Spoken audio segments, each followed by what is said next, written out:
নমস্কার বন্ধুরা, মিষ্টু অ্যান্ড মধুমিতাস কিচেনে তোমাদের সবাইকে স্বাগত। আজকের রেসিপি ঝিঙের জল বড়া। তোমরা ঝিঙের জল বড়া কি খেয়েছো? আর যদি না খেয়ে থাকো প্লিজ আমার সাথে থেকো ভিডিওটাতে। নামমাত্র তেলে এবং খুব কম মশলা দিয়ে, দু একটা মশলা দিয়ে এই ঝিঙের জল বড়া এই গরমে অতি সুস্বাদু। আমার দিদার হাতের রান্না, এটা অনেক পুরনো দিনের রান্না, হারিয়ে যাওয়া রান্না। এটা কিন্তু জলে বড়াটা হবে, কোনো তেল ব্যবহার হবে না, অথচ দেখো বড়া কিন্তু একটুও ভাঙেনি এবং ভীষণ সফট হয়েছে। তো আর দেরি করবো না বন্ধুরা, চলো চটপট শুরু করে দিই রেসিপিটা। এই রান্নাটা করার জন্য আমি মটর ডাল খুব ভালোভাবে 2 থেকে 3 বার ধুয়ে এটা 4 ঘন্টার মতো ভিজিয়ে রেখেছি। আর ঝিঙেগুলোকে পরিষ্কার করে ধুয়ে নিয়েছি, একটু কচি ঝিঙে হলে এটার ক্ষেত্রে খুব ভালো হয়। আর আমি এটার জন্য একটা বাটনা বানিয়ে ফেলবো। তার জন্য 1 টেবিল স্পুন সর্ষে, কালো সর্ষে, আর 2 টেবিল স্পুন নারকোল, আর একটুখানি এইরকম আদা পিস পিস করে কেটে নিয়েছি, আর 2টো কাঁচা লঙ্কা একসাথে বেটে নেব। আর আপনারা যদি ঝালটা নিজেদের পছন্দ মতো দেবেন, যে যতটা পছন্দ করেন। আর মটর ডালটা বাটার সময় আপনারা শিলে বাটতে পারেন, এতে মিক্সিতে বাটতে পারেন, যে যেরকম, কিন্তু একটুও জল ব্যবহার করা যাবে না। যদি একদমই না ঘোরাতে পারেন তখন ওই 1 স্পুন কি 1 টেবিল স্পুন জল দিতে পারেন, কারণ জল দিলে এটা তো ঝিঙের জল বড়া, মানে জলেতেই বড়াটা হবে, তেলে নয়, তাহলে কিন্তু ঠিকঠাক বড়ার শেপও আসবে না, ভেঙে যেতে পারে। এই দিকে লক্ষ্য রাখতে হবে। তো আমি ডালটা বেটে নিয়ে ফিরে আসছি আর মশলাটা করে। ঝিঙের খোলা ছাড়িয়ে নিয়েছি। এবার ঝিঙেটাকে কিভাবে কাটবো আমি একটু দেখিয়ে দিচ্ছি।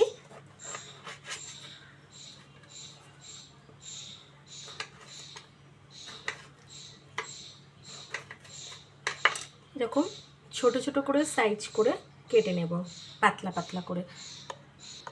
তো আমি ঝিঙেগুলোকে কেটে নিলাম সমস্ত।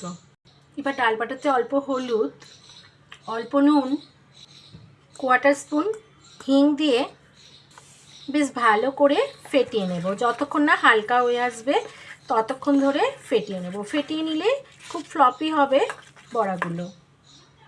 আচ্ছা বন্ধুরা, আমি 1 কাপ ডাল মাপ করে ভিজিয়েছিলাম, আর ডাল বাটাটা দেখো বাটার পর এরকম মিহি হয়ে গেছে। হ্যাঁ,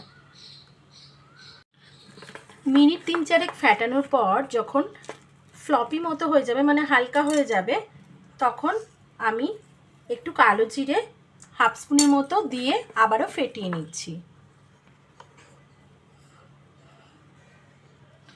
আমি আরও মিনিট খানেক ফেটিয়ে নিলাম। আর ফ্যাটানোটা কিন্তু একই ডিরেকশনে হবে, মানে একই দিকে হবে, হয় ক্লকওয়াইজ নয় অ্যান্টি ক্লকওয়াইজ। কড়াই বসিয়ে দিয়ে তাতে 1 টেবিল স্পুন তেল দিয়ে দিয়েছি, একটা শুকনো লঙ্কা আর একটু 5 ফোড়ন দিয়ে দিলাম। ফোড়ন থেকে মিষ্টি গন্ধ এলে আমি ঝিঙেগুলো দিয়ে দিলাম, দিয়ে একটু মিনিট 2-3 ধরে একটু ভাজা ভাজা করে নেবো, মানে একটু তেলে নাড়াচাড়া করে নেব। ঝিঙে থেকে একটা মিষ্টি ভাজা গন্ধ এসে গেছে মিনিট 2 ভাজার পর। এতে পরিমাণ মতো হলুদ গুঁড়ো, পরিমাণ মতো নুন দিয়ে দেব, দিয়ে আবারও নাড়তে থাকবে।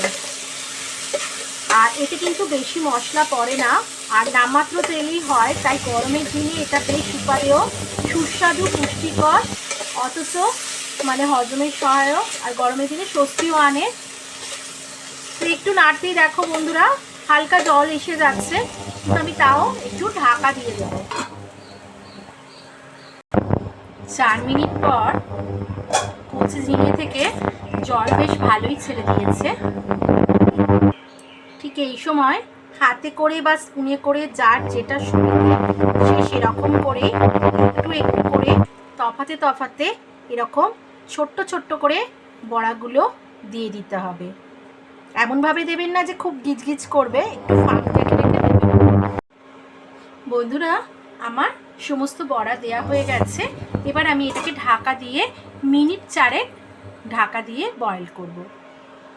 আঁচটা মিডিয়াম রাখবো। ফিরে এলাম মিনিট 4 পর। এতক্ষণ কিন্তু আমরা বড়াটা একদমই নাড়াইনি। এবার দেখুন বড়াগুলো কিন্তু ঘেঁটে যায়নি, তাই আমরা আস্তে আস্তে বড়াগুলো উল্টে দেব। আমরা নারকোল, পোস্ত আর কাঁচা লঙ্কা যে বেটেছিলাম সেটা আমি গুলে নিচ্ছি জলের সাহায্যে। দিয়ে এই জলটা ঢেলে দেবো এর মধ্যে। এই সময় দেখো একটা বড়াও কিন্তু ভাঙেনি। তো এই জায়গাটা ধোয়া জলটাও একটু দিয়ে দিলাম, দিয়ে দুটো চেরা কাঁচা লঙ্কা দিয়ে দিলাম, দিয়ে আবারও মিনিট 3-4 ঢাকা দিয়ে রান্না করে নেব। ফিরে এলাম 4 মিনিট পর। ঝোলটা গদগদ হয়ে গেছে। এর উপরে আমি 2-3 পলা সর্ষের তেল ছড়িয়ে ফ্লেম অফ করে দেব। অফ করে দিয়ে এটা রেস্টে রাখবো। 5 মিনিট বাদে আমি সার্ভ করছি। বন্ধুরা বন্ধুরা আমি সার্ভ করে দিয়েছি ঝিঙের জল বড়া। কেমন লাগলো বন্ধুরা? আমার চ্যানেলে এতক্ষণ আমার সাথে রান্নাটায় থাকার জন্য অসংখ্য ধন্যবাদ। আর পুরনো বন্ধুরা তো আমার সাথে একসাথে থাকার জন্য ধন্যবাদ। আর নতুন বন্ধুরা যারা নতুন তাদের জন্য বলে দিই, আমি এরকম সহজ সুস্বাদু নামমাত্র তেলে রান্না করি, অথচ পুষ্টিগুণ বজায় রেখে স্বাদ হয় কিন্তু অতুলনীয়। একটু হারিয়ে যাওয়া রান্নার দিকে আমার প্রবণতা আছে, কারণ আমার দিদা যেসব রান্না করতো। তো তোমরা যদি এরকম রান্না পছন্দ করো, আমাকে আমার চ্যানেলটা সাবস্ক্রাইব করে নিয়ে পাশে বেল আইকনটাকে ক্লিক করে নেওয়ার অনুরোধ রইল। তো আবার হাজির হয়ে যাব নতুন কোনো রেসিপি নিয়ে। ততক্ষণের জন্য টাটা। তোমরা খুব ভালো থেকো, সুস্থ থেকো।